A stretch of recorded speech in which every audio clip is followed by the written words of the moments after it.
ঢাকার এই সরকারি হাসপাতালগুলা যে পরিমাণ অব্যবস্থাপনার মধ্যে পড়ে আছে, এটা খুবই দুঃখজনক। আমার মনে হয় দেখার মতো কেউই নাই। আমি এখন দাঁড়িয়ে আছি মহান সংসদের ঠিক সামনের দিকেই। আমার পিছনে মহান জাতীয় সংসদ। মহান জাতীয় সংসদে এই মুহূর্তে চলছে অধিবেশন। প্রত্যেক নির্বাচনী এলাকার জনপ্রতিনিধিরা বা নির্বাচিত এমপিরা এই সংসদ পার্লামেন্টে তাদের স্থানীয় এলাকার সমস্যার কথা বা বাংলাদেশের কথা তুলে ধরেন। বর্তমানে সেই তুলে ধরার বিষয়গুলো এই সংসদ অধিবেশন হতেছে। তো আমার এই দিক থেকে যাওয়ার সময়, অধিবেশনের সময় আমার এই ভিডিওটা করা। তো আমার ভিডিওটা করার উদ্দেশ্যটা হচ্ছে, আমি কিছুক্ষণ আগে আমার একটা ফ্রেন্ড অসুস্থ হয়ে গেছে। আমি বাংলাদেশের পিজি হাসপাতালে কিছুক্ষণ আগে প্রায় ঘন্টা দুয়েক ওইখানে ছিলাম।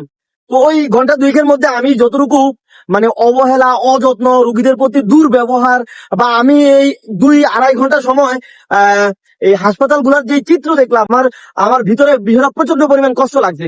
তো মহান সংসদের এই অধিবেশনে পার্লামেন্টে যারাই বর্তমানে এমপি বা বর্তমানে যারাই পার্লামেন্টে কথা বলবেন, যারা জনগণের ভোটে এই পার্লামেন্টে গেছেন, সবাই সরকারি হাসপাতালের এই চিকিৎসা ব্যবস্থা নিয়ে সবাই কথা বলবেন। কারণ এই চিকিৎসা ব্যবস্থাটা, কারণ সবার পক্ষে পসিবল না প্রাইভেট হাসপাতাল গুলাতে চিকিৎসা করা, সবার পক্ষে পসিবল না বিদেশে যেয়ে চিকিৎসা করা। মধ্যবিত্ত হইতে নিম্ন মধ্যবিত্ত হইতে গরিবদের একমাত্র আশ্রয়স্থল বলা যায় বা একমাত্র বিশ্বাসযোগ্য স্থান বলা যায় এই সরকারি হাসপাতাল গুলাতে।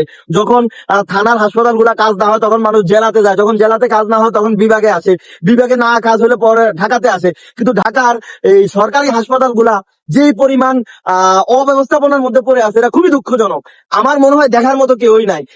5 মিনিট 10 মিনিট যদি কেউ চেক করতে যায়, ওই সময়গুলো ডাক্তার, নার্স, স্টাফ সবাই ভালো ব্যবহার করে, সবাই ভালো হয়ে যায়। কিন্তু তার পরবর্তী সময়ে মানুষ যে দুর্ভোগের শিকার হয়, এই দুর্ভোগ থেকে বাঁচার কোনো উপায় আমি দেখতেছি না, যদি সরকারি বা পার্লামেন্টের সদস্যরা এটা হার্ড ভাবে সংসদে উপস্থাপন না করে। চিকিৎসার খাতের উন্নয়ন করতে হবে, না হলে এই দেশ পিছিয়ে থাকবে, সামনে যাওয়ার কোনো সুযোগ নাই বা সুযোগ দেখা যাচ্ছে না।